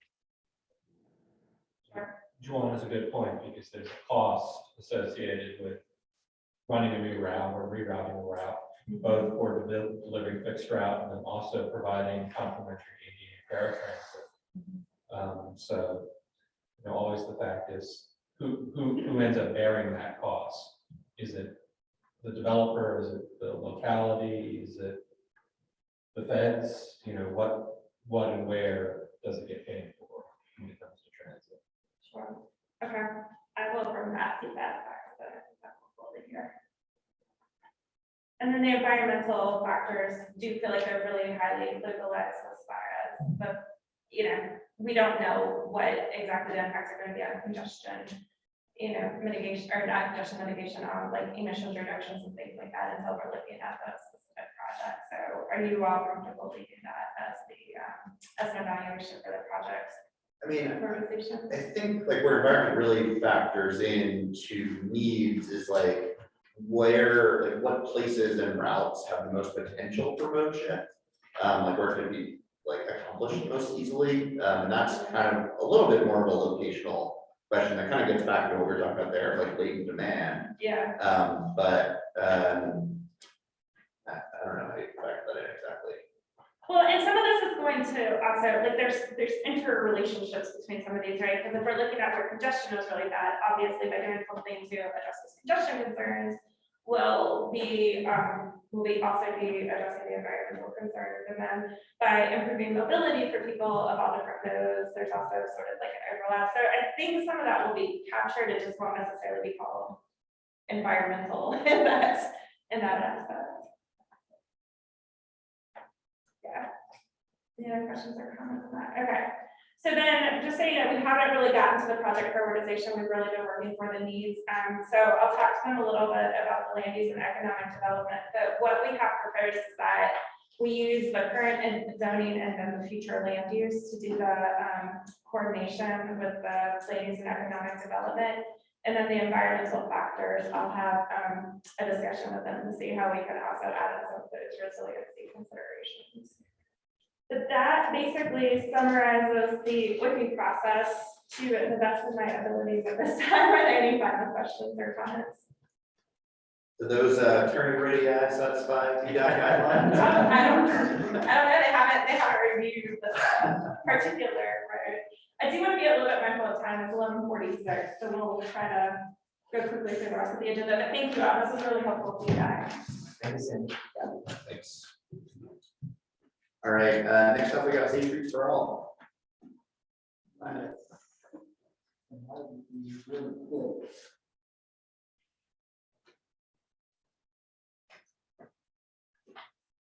Sandy, can we get your presentation?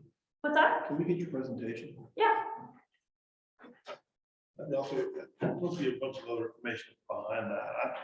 sitting here trying to digest the conversation at the same time, I probably come up with questions. You're not allowed to ask any other questions outside this meeting. I'll give you the presentation though. So some of you may be aware that the PDC recently applied for an SS4A, Safe Streets for All discretionary grant. All 6 jurisdictions, I believe, participated.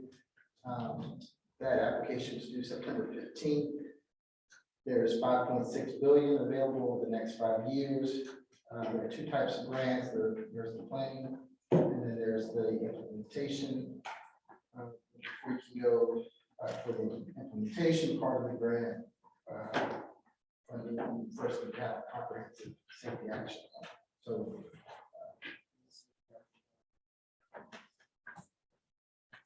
these are the components of the safety action plan. Currently, none of the jurisdictions in the PDC have or has a comprehensive safety action plan. These are the here. I won't go over all of them. In this comprehensive safety action plan, the PDC will be working with VDOT. There's a VDOT staff person available who will help us do some crash analysis part of this.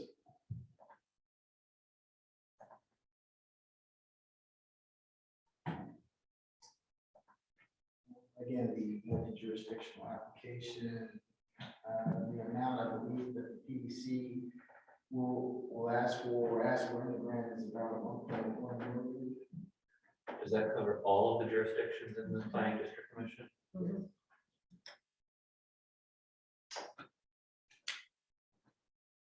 And half of that 1.5 will be related to public engagement.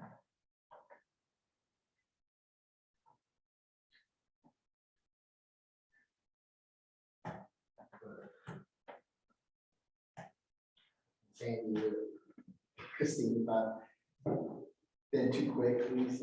No, if anybody has questions, we're certainly happy to take them.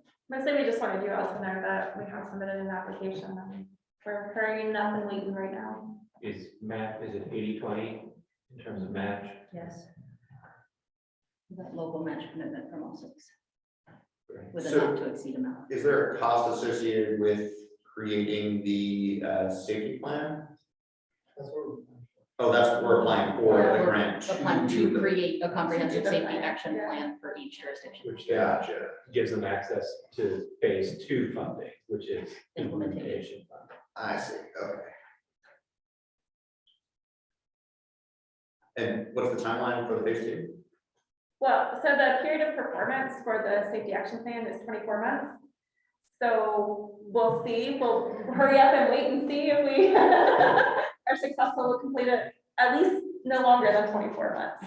Gotcha. So I guess the question is like, are there other people with the comprehensive like safety plan already in place Yes. that are already going for the phase 2 money? Yes, Oh, so they're gonna. Just not in our Get it all. region. but in this first year, they're actually prioritizing, they're setting aside like 40% of funding for action planning specifically, because they know so Gotcha. many communities don't yet have a plan in place. Okay. And it's not $5 billion right now, it's $5 billion over time. Mhm. So, they'll use up whatever is available this year, and then, by the time we're available, there'll be a pot of money. Okay. That we'll be able to go. That makes sense. So, don't worry. Yeah, Charles will be there, yeah. Charles will be empty by the time we get to it. All right. that sounds But certainly the next step is just waiting an award notification if we're successful. This is one of the most unique phrases I've ever seen in an OPO coming from the federal government, that they will announce awards as expeditiously yet flexibly as possible. Wow, So- their practice seems adapted and managed. Yes, so it said, hopefully within a year of an award, you'd have a contract. So it seems like they're building in some potential flexibility for delays. But we will be ready if and when we get notification. Great. I wonder if that means do they want us to have our, sort of completed our procurement process before we sign the contract? Yeah. So that's. what- I think we would like to have already gone through that, so as if we get an award, we're ready to roll with a contract. Do they give you the flexibility to name a partner in the grant application? They didn't ask for one, or there was no space to allow for that unless you wrote it into your narrative. Okay, I know some programs that have started explicitly asking you to identify a partner to provide some relief to the procurement step of the process. Mhm.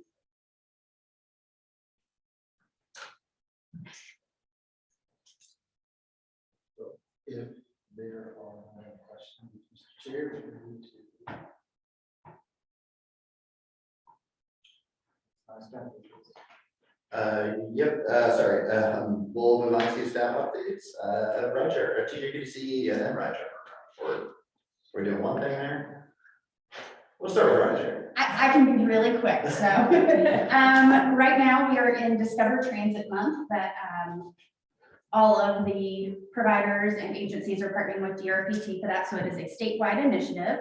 Next month in October is Rideshare Month, and we actually just received some of the toolkits for some of the marketing for that. During Discover Transit Month, it is also the 1-year birthday / anniversary, however you want to call it, of the Acton Express, so the commuter bus route that comes over from the Valley area. We have been doing promotions all month for that on every Thursday. Last week we were handing out birthday cupcakes at the UVA stops, which was kind of fun and well received. It was a really good opportunity for us to get feedback from the riders and from other folks who were just curious. I think we found a couple new potential riders, gave them a fare card to give it a go for one day to see how they like it. So that's been really exciting. That will also roll into Rideshare Month a little bit. There will be some sort of giveaway, I'm sure, for folks who sign up and also log their trips through the Rideshare app, both this month and I imagine next month as well. Like I said, we just kind of got the update of the initial materials for that. So stay tuned. We will send out more information in regards to that. And so Acton is, it's a 2-year pilot, right? So. It is, yes. So they will be putting forth, I think, applications for regular funding, I believe, this February when the normal DRPT cycle comes through. So Great. It would be transitioning into their regular rural funding. Yeah. It's considered a service to bring rural residents into the city. Yep, and so are things looking good for succeeding with application? It's less of an application and more rolling it into the allotment that they receive for rural funding. Gotcha, okay. So, I mean, there is an application piece, but it's also just, doing the accounting work. Gotcha. And They're gonna have to come up with a local match for that as well. Yeah, they'll have to. Is that gonna be a combined local match from our rural area and their rural area? I do not know how they are going to approach the local match at this time around, but they will have to come up with some level of local match. They're a significant level, isn't it? Well, their operations mode is unique in the Commonwealth in that they don't own any of their transit assets. So they have to do what's called capital cost of contracting. Essentially, they lease both operations and equipment. And it's just because of the way they do that, the way the funding is distributed is slightly different for them versus a jaunt or a cat. So yeah, all the percentages, there's just slight impacts to all the percentages and how they have that funds. And broadly speaking, how much money are we talking about? I don't have that off the top of my head. Yeah, I'm not aware of that either. I do know that they have said that they were putting together information to go out and to meet with all of the funding partners to talk about the next phase of moving out of the demonstration into the rural operating application phase. I can also say that I haven't seen obviously this month's ridership, but the last report I received, they were up to some days of 60 riders a day, which I think the initial study that was done to get the pilot up and running said that, you know, the ultimate goal was to reach 80. And I don't think that was necessarily in the demonstration phase, but that was where they wanted to be. So that's pretty darn close to where they're going. So it is, I think, demonstrated it's been very successful. Is that 60 unique riders, so 30 trips? I mean, is that 2 trips per rider, or is that 60 rides taken? I think that's riders. So Okay. yeah, I think that includes that.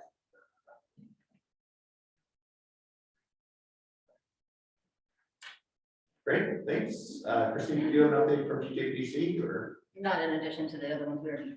Okay, sounds good. Since we're short on time, for roundtable updates, does anybody have anything to say, announce? Michael, do you want to share the updates for the hydraulic 29 project? I can talk a little bit about that.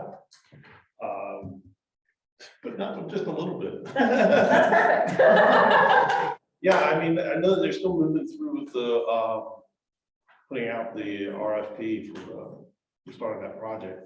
There was a vote at the last MPO meeting to remove the green tea that was in Angus. So, but where they've gone in the actual details of them, I don't know exactly where they are. Well, I don't know that this group knows that that was even happening.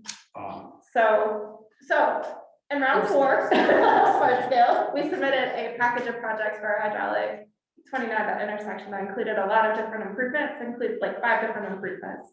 So it included a roundabout at Hillsdale.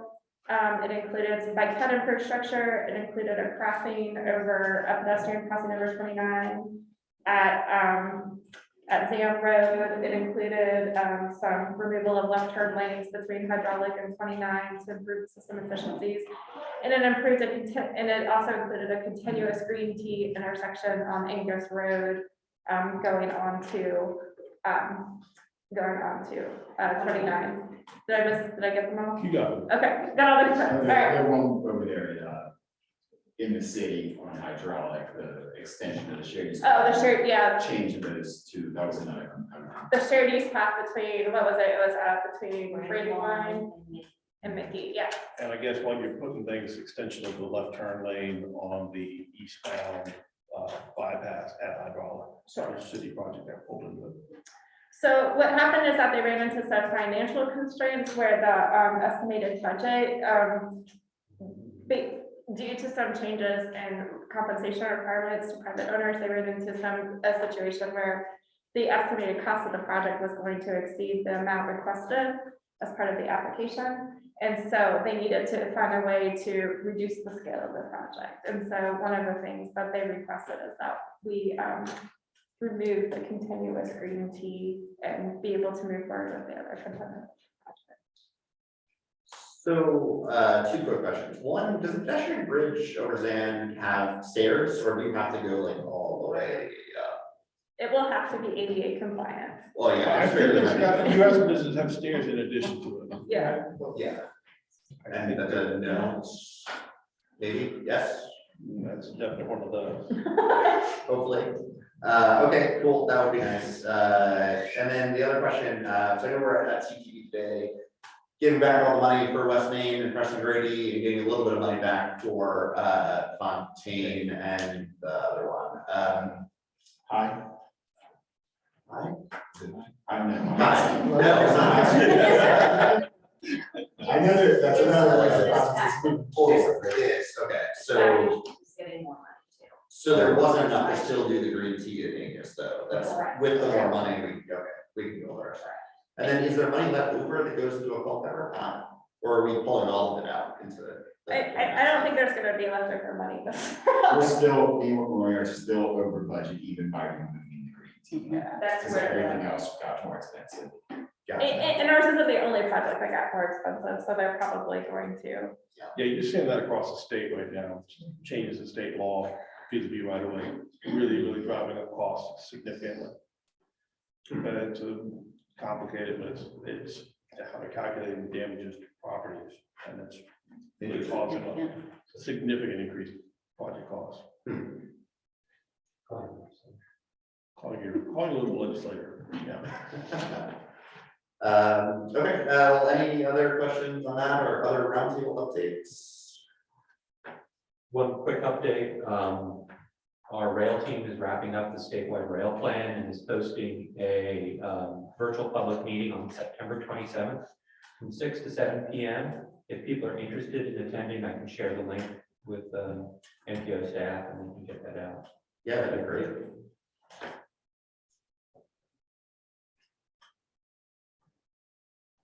Anything else? I guess the last thing I would say, we're working through the smart scale stuff, and we're getting our state understanding of project scopes for all the projects that are wrapping up right now. I think I got the last one for the county yesterday, and the other 8 that are being managed by the PTC and the MPO, about halfway through those. Looking for coordination with localities, I assume, on that, to ensure that they reflect what the project was. We're moving out of the validation phase and the scoring soon enough. Still have not gotten the estimates for these projects. Probably the next couple of weeks we'll be distributing the estimates to the localities. And then a question for James, Councilor Jeanette. So since we pulled our fishery smart scale application, there was talk about doing a pilot thing instead, possibly. Is there anything going on with that? Yes, potentially, but it's going to be, it's gonna wait for capacity to catch up with our needs. Yeah, all right, make the new guy do it. All right, sounds good. Anything else? Matters from the public, do we have anyone from the public at this point? All right. Motion to adjourn. So moved. All right, meeting adjourned. Thanks, everybody. Thanks, sorry, I thought we were gonna go way over. Also, yeah. Considering we started 7 minutes late, shall we? Yeah, okay. I was like, wait, no. Yeah.